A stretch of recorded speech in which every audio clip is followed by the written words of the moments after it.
Adventurous kids explore with education and learning what a wildlife is in the Everglades. I want to explore the Museum of Discovering Science. What plants do butterflies like? I want to know about Key West. Adventurous kids, learning and fun. Adventurous kids!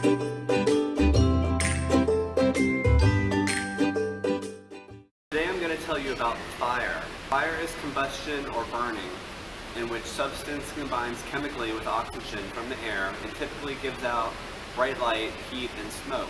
Flames are the part of a fire which we can see. They can be different colors depending on the substance which is burning and the temperature of the flame. Fire has always been very important for people because people need its heat on cold days and to cook things.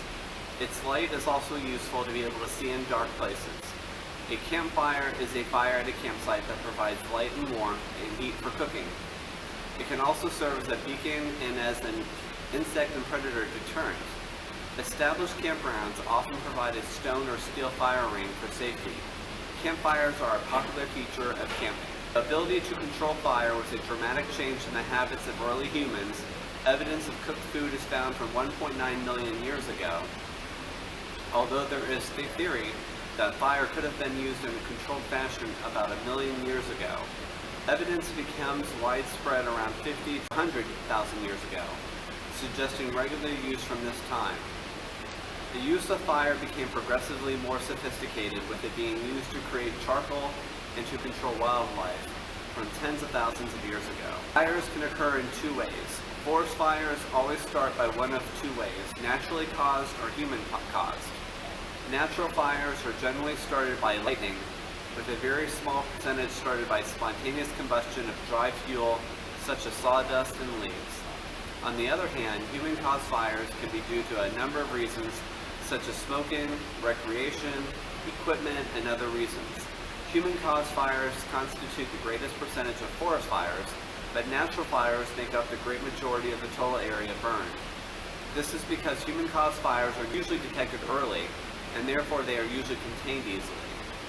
Natural fires, on the other hand, can burn for hours before being detected by firefighting authorities. There are many types of fires which, if not treated correctly, can cause total devastation. There are wood fires, gas fires, metal fires, and more. Wood fires can usually be put out with water used to absorb the heat, but metal fires are too hot for water to absorb enough heat to put on the fire. If water is used to extinguish or to put out a metal fire, the water will simply evaporate. For metal fires, sand can be used to cover the fire and choke it off from obtaining oxygen. A fire extinguisher can put out most fires. Fire is very hot. A person should never touch fire because fire may burn anything that gets too close. If human skin touches fire, the skin may blister, which can take some time to heal. If a fire occurs, the mouth should be covered with a wet cloth, because if too much smoke is breathed in, it is possible to faint. No fuel source should be near fire while human contact is active. If fire is not treated carefully, it can be very dangerous. A fire that got out of control once destroyed 17,400 kilometers, an area the size of New York City in the United States. Fire needs three things to burn: oxygen, fuel, and heat. Fuels can be wood, tinder, coal, oil, or any other substance that will easily oxidize. Once a fire is burning, it creates its own heat, which allows the fire to keep burning on its own for some time. Globally today, as much as 5 million square kilometers in area, more than half the size of the United States, burn in a given year. If the fire accelerates, it can become much more than just a fire, because an explosion may happen from an extremely fast combustion reaction. Fire can be stopped in three different ways: by removing any of the three things it needs to burn. The fuel can be removed. If a fire burns through all its fuel and extra nearby fuel is removed, the fire will stop burning. The oxygen can be removed. This is called smothering a fire. Fires cannot burn in a vacuum or if they are covered. The heat can be removed. The most common way to remove heat is to use water to absorb that heat, putting the fire out. However, some fires cannot be smothered, such as magnesium flames. What to do if a fire becomes hazardous? Know how to safely operate a fire extinguisher. Remember to get out, stay out, and call 911. Or your local emergency phone number. Yell fire, several times and go outside right away. If you live in a building with elevators, use the stairs. Leave all your things where they are and save yourself. If closed doors or handles are warm or smoke blocks your primary escape route, use your second way out. Never open doors that are warm to the touch.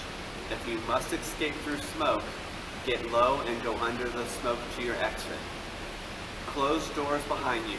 If smoke, heat, or flames block your exit routes, stay in the room with doors closed. Place a wet towel under the door and call the fire department or 911. Open a window and wave a brightly colored cloth or flashlight to signal for help. Once you are outside, go to your meeting place and then send one person to call the fire department. If you cannot get to your meeting place, follow your family emergency communication plan. But if your clothes catch fire, stop what you're doing, drop to the ground, and cover your face if you can. Roll over and over or back and forth until the flames go out. Once the flames are out, cool the burned skin with water for 3 to 5 minutes. Call for medical attention. Thanks for watching this Adventurous Kids episode.